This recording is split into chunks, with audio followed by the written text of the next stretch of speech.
नमस्कार। News station में आपका स्वागत है। इस समय की सबसे बड़ी खबर है, साइक्लोन ताउते बड़ी तेजी से गुजरात की तरफ बढ़ रहा है। अब इसकी दूरी की अगर हम बात करें तो ये बिल्कुल समंदर के तट पर पहुंच गया है और इसकी आंख सीधा निशाना लगा रही है उना के पास में।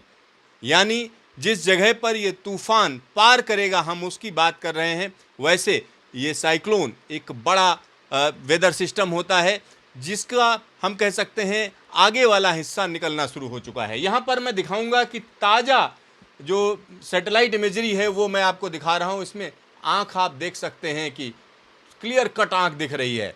हालांकि ये थोड़ा सा फजी है, मतलब बीच में भी क्लाउड नज़र आ रहे हैं, लेकिन एक बड़ी सी आँख है इस तूफान में।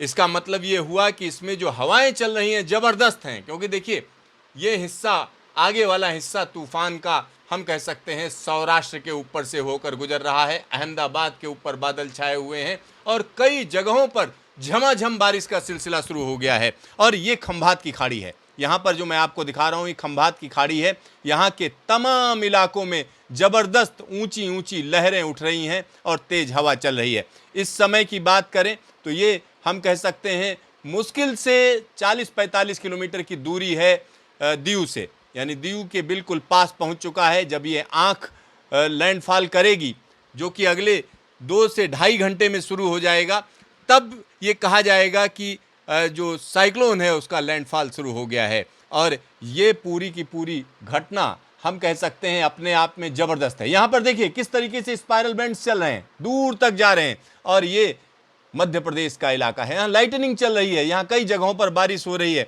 और इस तूफान की जद में हम कह सकते हैं मुंबई से लेकर कोंकण, गोवा और साथ ही साथ साउथ गुजरात का एक बड़ा हिस्सा है। जगह जगह पर तेज हवाएं चल रही, मुंबई में ज़बरदस्त बारिश हुई है। चलिए अब हम बात करते हैं यहाँ पर किस तरीके से इसका पाथ है, क्या स्थिति है।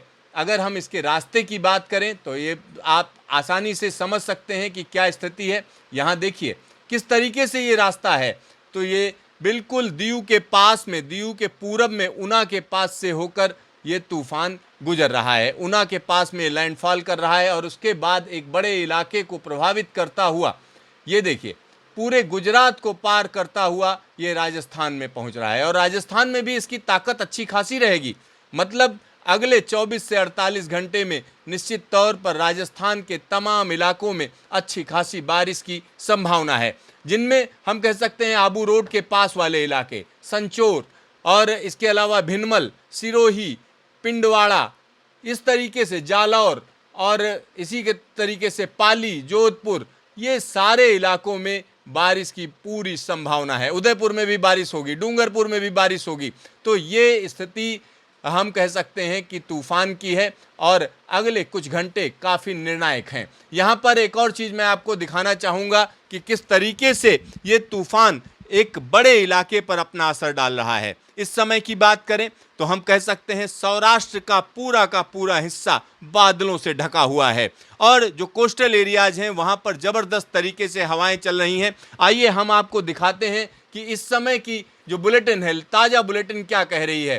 ताज़ा बुलेटिन कह रही है करंट इंटेंसिटी, यानी इस समय जो इसमें हवाएं चल रही हैं वो 170 से 180 किलोमीटर प्रति घंटे की रफ्तार है और जो गस्टिंग है 200 kmph की है। मतलब तूफान काफ़ी खतरनाक है और ये एक्सट्रीमली सीवियर साइक्लोनिक स्टॉर्म ताउते जो है, ये जो स्पीड है इसकी, यानी इसका जो सेंटर मूव कर रहा है वो 17 किलोमीटर प्रति घंटे की रफ्तार से आगे बढ़ रहा है। जब ये हम कह सकते हैं लैंडफॉल होगा, जिस पर मौसम विभाग अभी भी कायम है कि 8 बजे से लेकर 11 बजे तक, रात तक इसका लैंडफॉल होगा। मतलब इसका केंद्र जो है ऊना के पास में ज़मीन से टकराएगा, तब वहाँ पर जो हवाएं होंगी 155 से 165 किलोमीटर प्रति घंटे और गस्टिंग 185 kmph की रहेगी।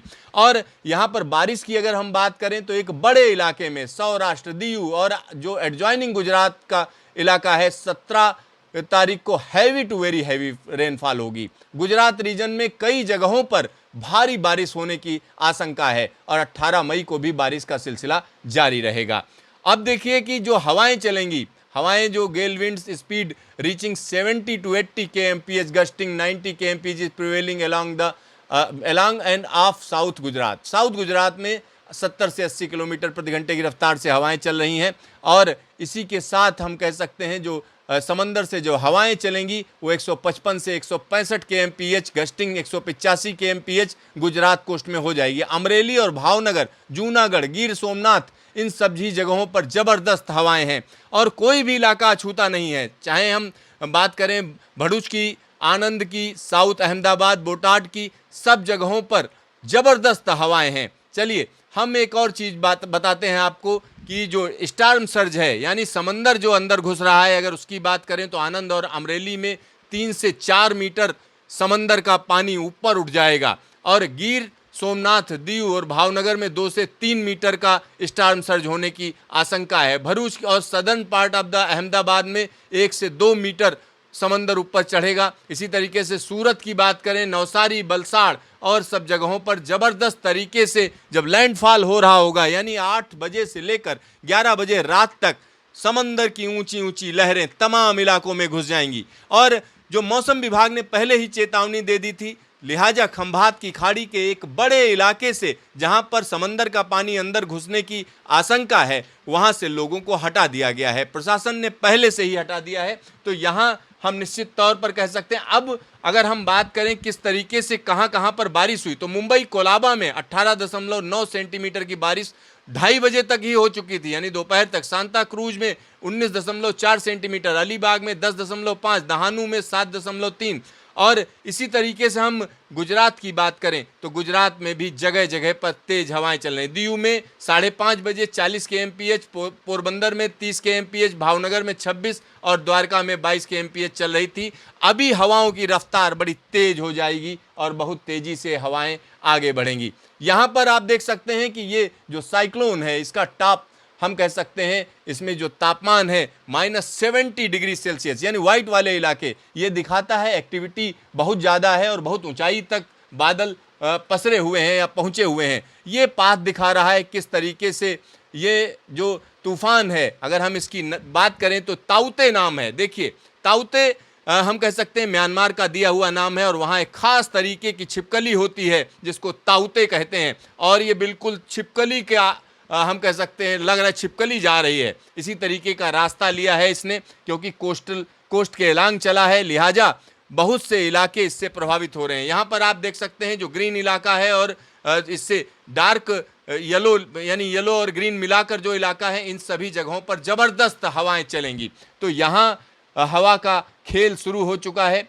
अब एक और चीज़ हम आपको दिखा रहे हैं कि ये स्टार्म सर्ज की बात की जा रही है, ये खंभात की खाड़ी है और जो येलो इलाके हैं यहाँ जहाँ पर पीले रंग का आपको विस्तार दिख रहा है, इन सभी जगहों पर समंदर कम से कम 2 से 2.5 मीटर ऊपर उठ जाएगा। मतलब तमाम लो लाइंग एरियाज के अंदर समंदर पहुँच जाएगा और ये जो रेड और नारंगी रंग का इलाका है यहाँ पर समंदर बहुत दूर तक अंदर चला जाएगा क्योंकि 4 मीटर तक जो है स्टार्म सर्ज होने की बात कही जा रही है। लिहाजा 9 किलोमीटर तक समंदर अंदर जाएगा जिसकी पूरी तैयारी की जा चुकी है। यहाँ पर स्टार्म सर्ज की अगर हम बात करें तो खंभात की खाड़ी में आनंद डिस्ट्रिक्ट में मितली करके एक जगह पड़ती है जहाँ पर 3 से 4.5 मीटर का स्टार्म सर्ज होने की आशंका है और 9.25 किलोमीटर तक समंदर अंदर चला जाएगा। भावनगर के अंदर भी यही स्थिति है, 4.2 मीटर तक का हम कह सकते हैं समंदर उठेगा और 2.9 किलोमीटर तक का इलाका डूब जाएगा। इस तरीके से पूरी की पूरी जानकारी यहाँ पर दी गई है। तमाम इलाके हैं जो इस हम कह सकते हैं कि इसकी वजह से प्रभावित होंगे। चलिए अब हम बात करते हैं जहाँ पर बहुत भारी बारिश होने की आशंका है, जूनागढ़, साथ ही साथ अमरेली, भावनगर। तो इन सभी इलाकों बोटाड यहाँ पर रेड वार्निंग है, बहुत ज़बरदस्त बारिश होनी है। इसी तरीके से राजकोट, सुरेंद्रनगर, अहमदाबाद और तमाम इलाके हैं। जैसे हम साउथ गुजरात की बात करें, सूरत, भरूच, बड़ोदरा, आनंद, इन सभी जगहों पर भारी से बहुत भारी बारिश हो रही है और अगले 24 घंटे यहाँ के लिए काफ़ी खतरनाक हैं। तो ये स्थिति लगातार बनी रहेगी और यहाँ पर हम कह सकते हैं 18 तारीख को भी यहाँ पर बारिश का सिलसिला जारी रहेगा। तो गुजरात पर हम कह सकते हैं कि साइक्लोन ताउते का कहर टूटा है और अगले 12 से 24 घंटे गुजरात के लिए काफी महत्वपूर्ण हैं और अगले 12 घंटे में जो होने जा रहा है उसका सिर्फ आप अंदाजा ही लगा सकते हैं, क्योंकि जिस तरीके की हवाएं हैं उसमें निश्चित तौर पर कहा जा सकता है तमाम पेड़ उखड़ जाएंगे। बहुत सी जगहों पर हम कह सकते हैं जो पक्के मकान हैं उनको भी नुकसान पहुंचेगा, झोपड़ियों का तो कहना ही क्या है। तो इस तरीके से नुकसान की आशंका है। खंभात की खाड़ी में कई बंदरगाह हैं जिनको पहले से सतर्क कर दिया गया है, क्योंकि गुजरात एक इंडस्ट्रियल इलाका है जहां से तमाम चीज़ों की सप्लाई होती है पूरे देश के अंदर। लिहाजा इसका कितना नुकसान है, कितना आर्थिक नुकसान है, इसका गणित आगे लगाया जाएगा कि किस तरीके से नुकसान हुआ। लेकिन फिलहाल की बात करें तो पूरी कोशिश है प्रशासन की कि जान माल का नुकसान कम से कम हो। तो देखते रहिए न्यूज स्टेशन, फिर मिलेंगे दोबारा।